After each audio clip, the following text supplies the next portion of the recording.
Back to my channel Nilpu blogs. তো আজকে আমি তোমার সঙ্গে শেয়ার করবো একটা নতুন রেসিপি, যেটা বাড়িতে আমি আজকে ফার্স্ট টাইম ট্রাই করবো। খেতে আমি ভীষণ ভালোবাসি, আর তোমরা জানো যারা যারা আমার ব্লগ দেখো যে আমি রান্না করতেও ভালোবাসি, খেতেও খুব ভালোবাসি। তো নতুন নতুন রেসিপি বাড়িতে ট্রাই করতে আমার ভীষণ ভালো লাগে।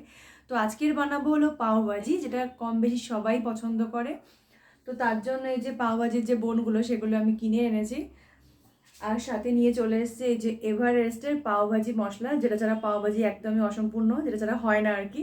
তো মোটামুটি অনেক কিছুই জোগাড় করার আছে, তো প্রায় আমার হয়েও গেছে সেগুলো জোগাড় করো। তো চলো তোমাদের দেখিয়ে দিই যে কী কী উপকরণের জন্য আমি জোগাড় করেছি। তো এই যে সমস্ত কিছু আমি কেটে নিয়েছি, আর খুব ছোট ছোট করে কাটতে হয়, যেহেতু এর তরকারিটা একদমই একদম সফট হয়, কোনো কিছু দেখা যায় না, পুরো একদম ম্যাশড হবে আর কি।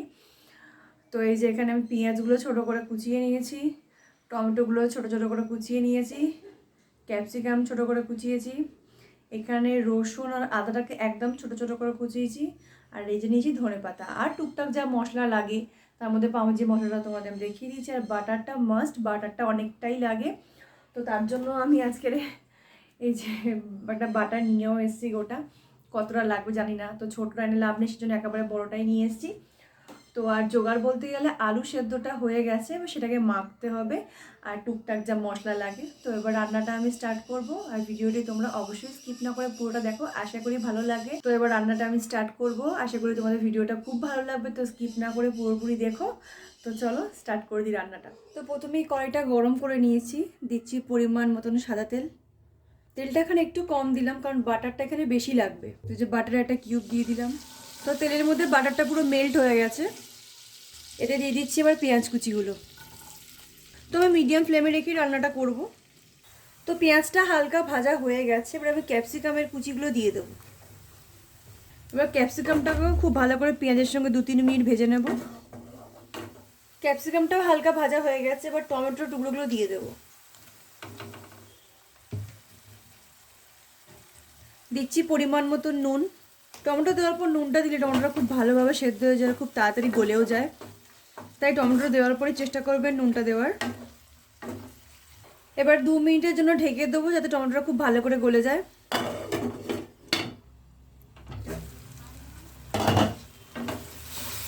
ঢাকনাটা খুলে একটু নেড়ে দিচ্ছি।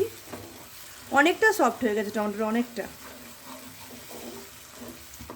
তো ম্যাশ করার যে মেশিনগুলো হয়, তো সেইগুলো আমার কাছে নেই, তো আমি এই খুন্তির দ্বারাই করব ভালো করে। এতে সেদ্ধ হয়ে অনেকটাই গলে গেছে সবজিগুলো, যেহেতু একদম ছোট ছোট করে কেটেছি। আরও কুকড হবে, তো আরও সফট হয়ে যাবে। তো খানিকক্ষণের জন্য আবার ঢেকে দেব।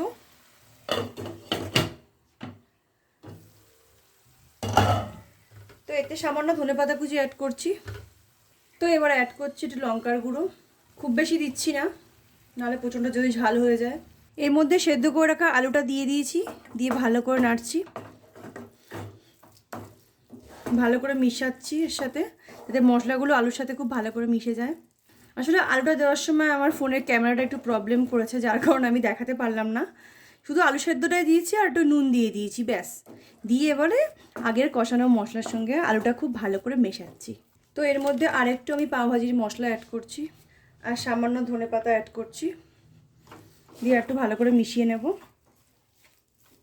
তো মশলাটা কিন্তু অনেকটাই আমার ম্যাশড হয়ে গেছে, যেহেতু খুব ভালো করে সেদ্ধ করেছি। তো এতে পরিমাণ মতন জল দিয়ে দেবো, খুব ভালো করে জলের সঙ্গে মিশিয়ে দেব। জলটা পরিমাণ বুঝে দিতে হবে, খুব বেশি দিলে একদম পাতলা হয়ে যাবে, আবার খুব কম দিলে আবার টাইট হয়ে যাবে। আমরা প্রত্যেকেই হয়তো পাওভাজি খেয়েছি, আমি তো খেয়েছি, আপনারা প্রত্যেকেই খেয়েছেন। তো সেই পরিমাণ বুঝে জল দেবেন, যে তরকারিটা যতটা মোটা হবে ততটাই খেতে কিন্তু বেশি ভালো লাগবে। আমার টেক্সচারটা এরকম এসছে, এরকম।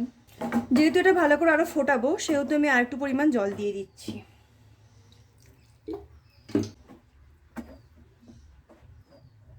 তো এটাকে ভালো করে ফুটতে দেব। তো গ্রেভিটা পুরো ফুটছে। অনেকে কিন্তু পাওভাজির কালার আনার জন্য কিন্তু ফুড কালার ইউজ করে, তো আমি কিন্তু সেটা একদমই করিনি, আর ফুড কালার ইউজ করা খাবার খেতে একদমই উচিত না। তো এখানে অল্প পরিমাণ বাটার দিয়ে দিচ্ছি, আমি দিচ্ছি সামান্য ধনেপাতা কুচি। তো ব্যাস, আজকের পাওভাজির তরকারিটা পুরোপুরি আমার রেডি। এবার জাস্ট নামিয়ে নেব। এখানে একটা চাটু বসিয়ে দিয়েছি, সামান্য বাটার দিয়ে পাউরুটিগুলো সেঁকতে হবে। তো প্রথমে হালকা এমভাবে সেঁকে নেবো একটু। তো গরম হয়ে গেছে, তো অল্প পরিমাণ বাটার দিয়ে দিচ্ছি।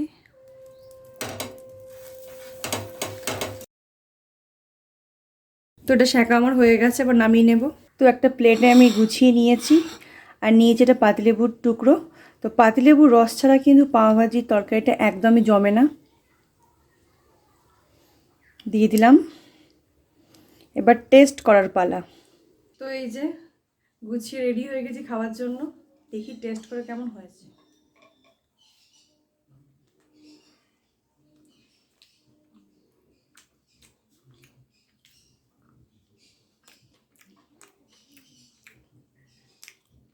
হেভি হেভি হয়েছে, তরকারিটা সত্যি খুব সুন্দর হয়েছে। তুমি বাড়িতে ট্রাই করে দেখতে পারো, হেভি লাগবে। দোকানে পাওভাজির যা দাম, তার থেকে বাড়িতে বানিয়ে বসে আরামসে খাও যত ইচ্ছা। পাওভাজিটা তো আমি দারুণ এনজয় করলাম। আর তোমাদের ভিডিওটি কেমন লাগলো অবশ্যই কিন্তু কমেন্ট করে জানাবে। আর আমার ইউটিউবে নতুন হলে অবশ্যই আমার চ্যানেল সাবস্ক্রাইব করে সাপোর্ট করো। তো টাটা, তোমার সঙ্গে দেখা হবে আবার নেক্সট কোনো ভ্লগে। তোমরা খুব ভালো থাকার, হ্যাঁ অবশ্যই পাওভাজিটা বাড়িতে কিন্তু ট্রাই করে দেখো, খুব ভালো লাগবে।